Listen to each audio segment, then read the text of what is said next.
So today we're going to talk about what are surplus funds.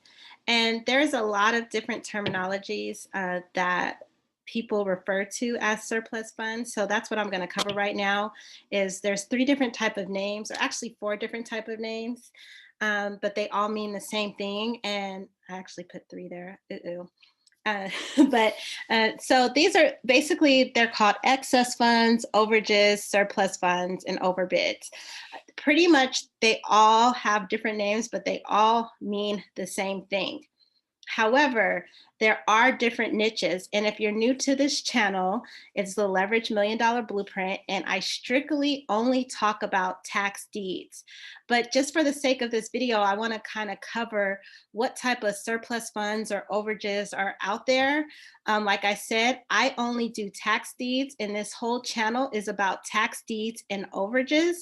And so when you're looking up surplus funds or excess funds or overbids, there's four different types. And the one, of course, I'm going to be talking about and that I consistently talk about on my channel is tax deeds. And however, there are mortgage overbids or surplus funds. There are also state funds that are actually overages and surplus funds. And then you have your bankruptcy surplus funds. So there's four different niche that you can actually go after surplus funds. I personally only talk about and teach about tax deed funds. And I'm going to tell you why. First of all, I want to cover like the pros and cons about all four of them. None of them require any investment from you as the investor or the third party collector on these overages and surplus funds. And of course, it's a huge return on each type of the different surplus funds. Like, remember, I'm going to go back.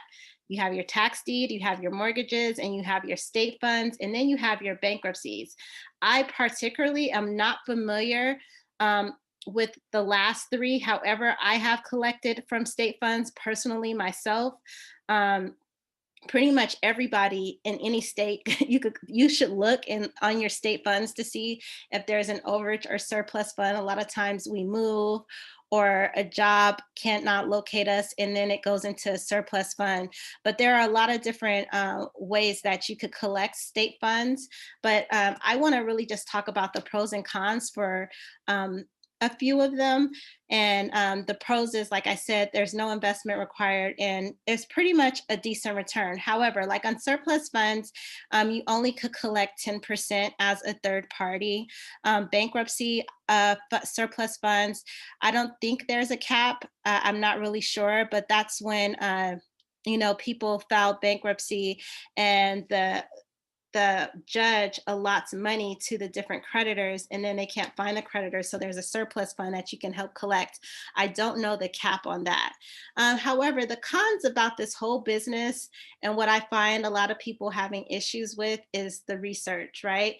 That's the biggest problem about overages is a lot of people don't like to do the research, but when I tell you it's so worth the investment, because you're really just investing your time and that's it. It's not a lot of money for the type of return that you're going to get. Also, too, certain states and some of these the surplus funds I talked about, they only allow you 10 to 20%. So I know for surplus funds, it's only 10% that you could collect as a third party. I'm not familiar with mortgages and I'm not familiar with bankruptcies, but I'm very familiar with tax deeds.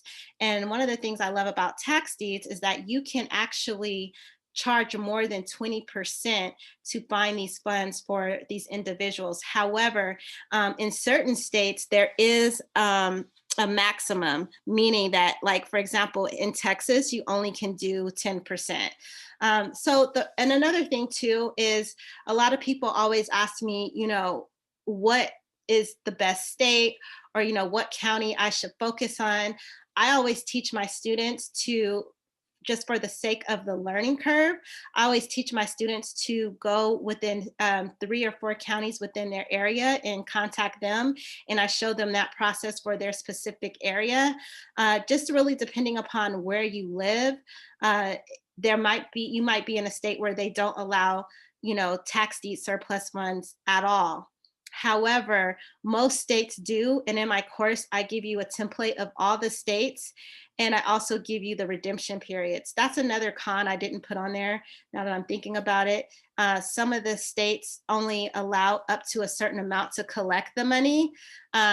So it's just a matter of getting there rather quickly, sooner than later.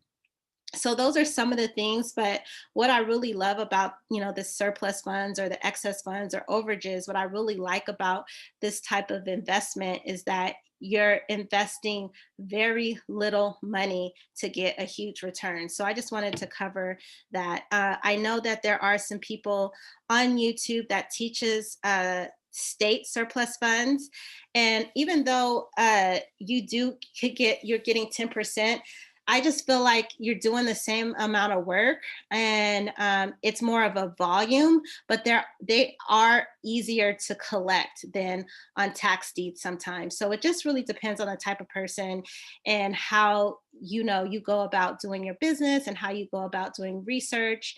I'm one of those people where I like to focus on one or two things and then just go full throttle. So that's why I do tax deeds.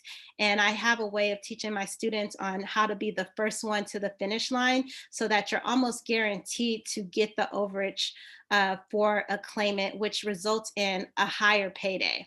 So I just wanted to cover the pros and cons. So one of the things people ask me is like, okay, so why are you teaching this? And why should I do tax deed surplus funds? The interesting thing is I moved to Texas to do tax deeds. And when COVID hit, I end up, a lot of the auctions started, they started canceling a lot of the auctions. And so I decided that I was going to do overages, even though I had knew about them. I just kind of like, it's just like, yeah, I just really want properties and I wanted to build my portfolio. And so I was really focused on just acquiring properties. But like I said, when COVID hit, I had to like change my strategy. And so I started doing overages. And as you can see right here, it says excess proceed funds. This is from the state of California.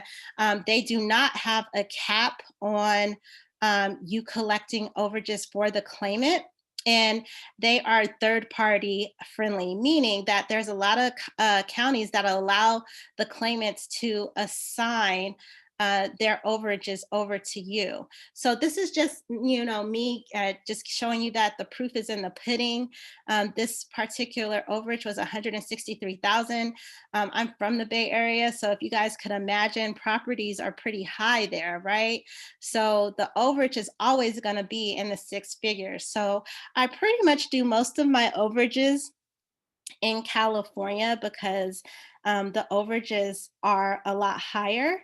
But I also would encourage you, if you're in another state, to look in your states. I know a few of my students actually are here in Texas, and they love Texas, even though it's 10% because they do the volume. And the auctions in Texas happen so often that you're able to actually do volume. So you might have to collect four to get 160,000. You know what I mean? So, however, I try to just choose like two or three different overages in California off a list, and I focus specifically on those. So, this is one of the checks that I received last year during COVID.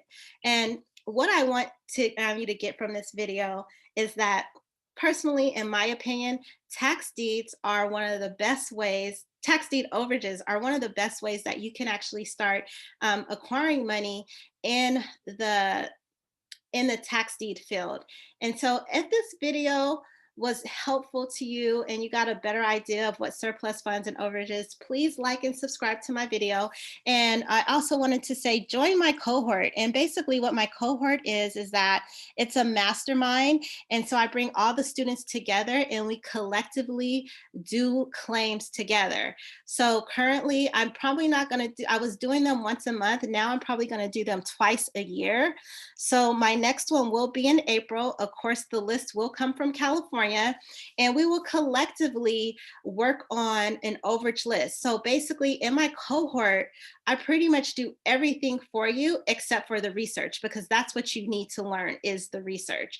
And at the end, the end goal is the hope that we can get a claim together. So if you're interested in learning more about my cohort, go to my website. It's www.mikacoleman.com. And I look forward to working with you soon.